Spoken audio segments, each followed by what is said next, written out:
Hi hello வணக்கம் and welcome to Sangeetha Praveen vlogs. இன்றைக்கி நம்ம இந்த வீடியோவில் என்ன பார்க்க போகிறோம் அப்படின்னா, நம்மளோட ஹெர்பல் ஷாம்பு ஹெர்பல் ஹேர் ஆயிலெலாம் எப்படி நம்ம சேஃபாக எப்படி பேக் பண்ணுறோம் அப்படிங்கிறத பற்றி தான் நம்ம இப்போ பார்க்க போகிறோம். இப்போ தான் நம்மளோட வீடியோவை நீங்கள் ஃபர்ஸ்ட் டைம் பார்க்குறீங்க அப்படின்னா சப்ஸ்கிரைப் பண்ணி வச்சுக்கோங்க, பெல் பட்டனையும் கிளிக் பண்ணி வச்சுக்கோங்க. அப்போ தான் நான் போடுற வீடியோஸ் உடனே உங்களுடைய மொபைலில் நோட்டிஃபிகேஷனாக காட்டும். நம்ம ஷாம்புவாக இருக்கட்டும், ஹேர் ஆயிலாக இருக்கட்டும், எதுவாக இருந்தாலும் சரி, நம்ம பாட்டிலில் ஃபில் பண்ணதுக்கப்புறம் கண்டிப்பாக இந்த கேப் நம்ம போடணும். இது என்னென்னா இன்னர் கேப்னு சொல்லுவாங்க. இதுக்கு இன்னொரு பேர் என்னென்னா லீக் ப்ரூஃப் கேப் அப்படின்னு சொல்லுவாங்க. இந்த மூடி இல்லாமல் நீங்கள் எந்த ஒரு லிக்விட் ஐட்டமுமே பேக் பண்ணவே வேண்டாம். ஏன்னா அது அவ்வளோ சேஃபாக இருக்குமா அப்படின்னு நமக்கு தெரியாது. கொரியர் நம்ம போட்டு விட்டோம் அப்படின்னா அது எந்த அளவுக்கு சேஃபாக இருக்கும் அப்படிங்கிறது நமக்கு தெரியாது.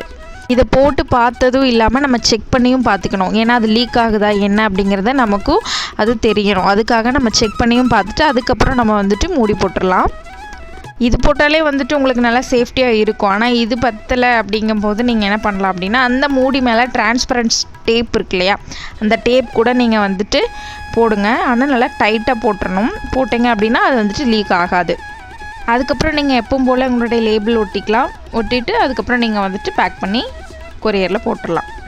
இன்னும் ரொம்ப முக்கியமான விஷயம், பபிள் ரேப் போட்டுட்டு அதுக்கப்புறமா நீங்கள் பேக் பண்ணி நீங்கள் பாக்ஸ்குள்ளே வச்சாலும் சரி, அந்த கொரியர் கவர் இருக்கு இல்லையா அதில் வச்சாலும் சரி. ஏன்னா அது பிளாஸ்டிக் தானே. அந்த பபிள் ரேப் இல்லை அப்படின்னா அதுங்க எங்கேயாவது தூக்கி போடும் போதோ இல்லை அவங்க எப்படி ஹேண்டில் பண்ணுவாங்கன்னு நமக்கு தெரியாது. சப்போஸ் அவங்களுக்கே தெரியாமல் அது விழுந்துச்சுனாலுமே கூட அது உடஞ்சிருக்கு நிறைய வாய்ப்பு இருக்குல்ல, அதுக்காக தான் சொல்கிறேன்.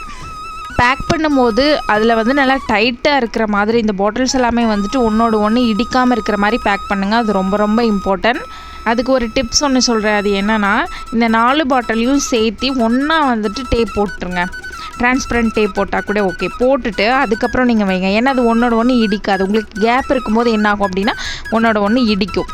அந்த கொரியர் கவர் நமக்கு சேஃப்டி தான். அதை விட நமக்கு ரொம்ப சேஃப்டி அப்படின்னா அந்த பாக்ஸ் தான் நமக்கு சேஃப்டி.